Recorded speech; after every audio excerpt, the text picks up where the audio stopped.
ತಾರತಮ್ಯಕ್ಕೆ ತಂದೆಯೇ ಬಲಿ.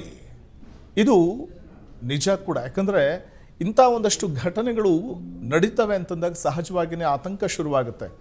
ಮಕ್ಕಳೆಂಬ ಸಮಾನತೆಯನ್ನು ತಂದೆ ಮರೆತಿರುವಂಥದ್ದು, ತಾರತಮ್ಯ ಮಾಡಿದ್ರಿಂದಾಗಿ ತಂದೆಯೇ ಬಲಿಯಾಗಿರುವಂಥದ್ದು, ಹೆಣ್ಣು ಮಕ್ಕಳಿಂದಲೇ ಕತ್ತು ಸೀಳಿ ಹತ್ಯೆ ಮಾಡಲಾಗಿದೆ.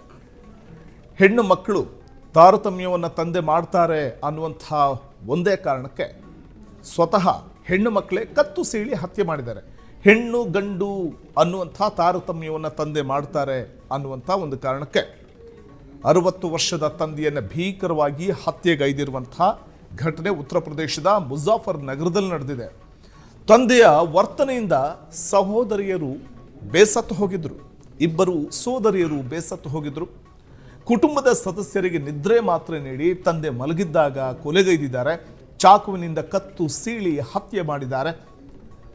ತಂದೆಯನ್ನೇ ಹತ್ಯೆ ಮಾಡಿದ್ದಾರೆ ಸಹೋದರಿಯರು. 16, 32 ವರ್ಷ ವಯಸ್ಸಿನ ಇಬ್ಬರು ಸಹೋದರಿಯರು ಮಾಡಿರುವಂಥ ಈ ಘಟನೆ ಇದೆಯಲ್ಲ, ತಂದೆಯನ್ನೇ ಹತ್ಯೆ ಮಾಡಿರುವಂಥ ಘಟನೆ, ಇದು ಬೆಚ್ಚಿ ಬೀಳಿಸುವಂತಿದೆ. ಪೊಲೀಸರ ವಿಚಾರಣೆ ವೇಳೆ ತಪ್ಪೊಪ್ಕೊಂಡಿದ್ದಾರೆ ಆ ಹೆಣ್ಣು ಮಕ್ಕಳು. ಅಂದರೆ ತಮ್ಮ ತಂದೆ ತುಂಬ ತಾರತಮ್ಯ ಮಾಡ್ತಾ ಇದ್ರು. ಗಂಡು ಮಕ್ಕಳು ಹೆಣ್ಣು ಮಕ್ಕಳು ಅನ್ನುವಂಥ ತಾರತಮ್ಯವನ್ನು ಮಾಡ್ತಿದ್ರು. ಮಕ್ಕಳಲ್ಲಿ ಈಗ ಹೆತ್ತವರಿಗೆ ಎಲ್ಲ ಮಕ್ಕಳು ಒಂದೇ, ಆದರೆ ಇಲ್ಲೊಬ್ಬ ವ್ಯಕ್ತಿ ಗಂಡು ಮಕ್ಕಳು ಹೆಣ್ಣು ಮಕ್ಕಳು ಅನ್ನುವಂಥ ತಾರತಮ್ಯವನ್ನು ಮಾಡ್ತಾ ಇದ್ರಂತೆ.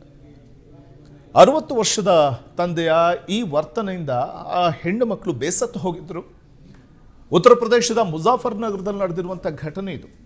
ತಂದೆಗೆ ಅನೇಕ ಬಾರಿ ತಿಳಿ ಹೇಳೋ ಪ್ರಯತ್ನವನ್ನು ಮಾಡಿದ್ದಾರೆ, ಆದರೂ ಕೂಡ ತಂದೆ ಅದನ್ನು ಮುಂದುವರಿಸ್ತಲೇ ಇದ್ದರು. ಈ ಕಾರಣಕ್ಕೆ ತಂದೆ ಮತ್ತು ಮಕ್ಕಳ ನಡುವೆ ಜಗಳ ಆಗ್ತಾ ಇತ್ತು. ಸೋದರಿಯರಿಬ್ಬರು ಕೂಡ ಈ ವಿಚಾರದಲ್ಲಿ ತನ್ನ ತಂದೆಯ ವರ್ತನೆಯಿಂದ ಬೇಸತ್ತು ಹೋಗಿದ್ರು.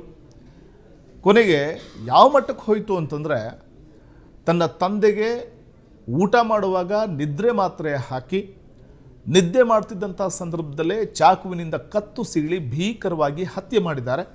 ಇನ್ನು ಪೊಲೀಸರ ವಿಚಾರಣೆ ವೇಳೆ ತಪ್ಪೊಪ್ಕೊಂಡಿದ್ದಾರೆ ಸಹೋದರಿಯರು. ತಂದೆ ತಾರತಮ್ಯ ಮಾಡ್ತಾ ಇದ್ರು, ಗಂಡು ಮಕ್ಕಳು ಹೆಣ್ಣು ಮಕ್ಕಳು ಅಂತ. ಅದರ ಹಿಂಸೆಯನ್ನು ಮಾನಸಿಕವಾಗಿ ನಾವು ಮತ್ತು ದೈಹಿಕವಾಗಿಯೂ ಅನುಭವಿಸಿದ್ದೀವಿ. ಹೊಡೆದು ಬಡ್ದು ಮಾಡೋರು ಮತ್ತು ನಿಂದನೆ ಮಾಡ್ತಾ ಇದ್ರು. ಇದರಿಂದಾಗಿ ನಾವು ತುಂಬ ನೊಂದಿದ್ವಿ. ಎಷ್ಟೋ ಬಾರಿ ತಿಳಿ ಹೇಳೋ ಪ್ರಯತ್ನ ಮಾಡಿದ್ರೂ ಕೂಡ ಕೇಳ್ತಿರಲಿಲ್ಲ. ತಿಳಿ ಹೇಳಿದ್ರು ಕೂಡ ಅದು ಹಲವಾರು ಬಾರಿ ನಮಗೆ ಪೆಟ್ಟು ಬೀಳ್ತಾ ಇತ್ತು. ಇದರಿಂದಾಗಿ ನೊಂದು ಹೋಗಿದ್ವಿ. ಪ್ರತಿದಿನ ಜಗಳ ಆಗ್ತಾ ಇತ್ತು. ಜಗಳ ವಿಕೋಪಕ್ಕೆ ಹೋದಾಗ ದನಕ್ಕೆ ಬಡ್ದಂಗೆ ಬಡಿತಾ ಇದ್ರು ನಮಗೆ. ಇದು ನಮ್ಮನ್ನು ಮಾನಸಿಕವಾಗಿ ಮತ್ತು ದೈಹಿಕವಾಗಿ ಕಿರಿಕಿರಿ ಉಂಟು ಮಾಡ್ತಾ ಇತ್ತು. ನಮ್ಮನ್ನು ಒಂದು ರೀತಿ ಖಿನ್ನತೆಗೆ ದೂಡುವಂತಾಗಿತ್ತು. ಈ ಕಾರಣದಿಂದಾಗಿ ಹತ್ಯೆ ಮಾಡುವಂಥ ನಿರ್ಧಾರಕ್ಕೆ ಬಂದ್ವಿ. ಊಟದಲ್ಲಿ ನಿದ್ರೆ ಮಾತ್ರೆ ಹಾಕಿ ನಿದ್ದೆ ಮಾಡ್ತಿದ್ದಂತಹ ಸಂದರ್ಭದಲ್ಲೇ ಕತ್ತು ಸೀಳಿ ಹತ್ಯೆ ಮಾಡಿದ್ವಿ ಅಂತ ವಿಚಾರಣೆ ವೇಳೆ ಇಬ್ಬರು ಸಹೋದರಿಯರು ತಪ್ಪೊಪ್ಕೊಂಡಿದ್ದಾರೆ. 16 ಮತ್ತು 32 ವರ್ಷ ವಯಸ್ಸಿನ ಇಬ್ಬರು ಸಹೋದರಿಯರು ತಂದೆಯನ್ನೇ ಭೀಕರವಾಗಿ ಹತ್ಯೆ ಮಾಡಿರುವಂಥ ಘಟನೆ ಉತ್ತರ ಪ್ರದೇಶದಲ್ಲಿ ನಡೆದಿದೆ. ಕ್ಷಣ ಕ್ಷಣದ ಸುದ್ದಿಗಳಿಗಾಗಿ ಫ್ರೀಡಂ ಟಿವಿ ಸಬ್ಸ್ಕ್ರೈಬ್ ಮಾಡಿ, ಲೈಕ್ ಮಾಡಿ ಹಾಗೂ ಫಾಲೋ ಮಾಡಿ. ಹೊಸ ಸುದ್ದಿಗಳ ನೋಟಿಫಿಕೇಶನ್ಗಾಗಿ ಬೆಲ್ ಐಕಾನ್ ಮೇಲೆ ಕ್ಲಿಕ್ ಮಾಡಿ.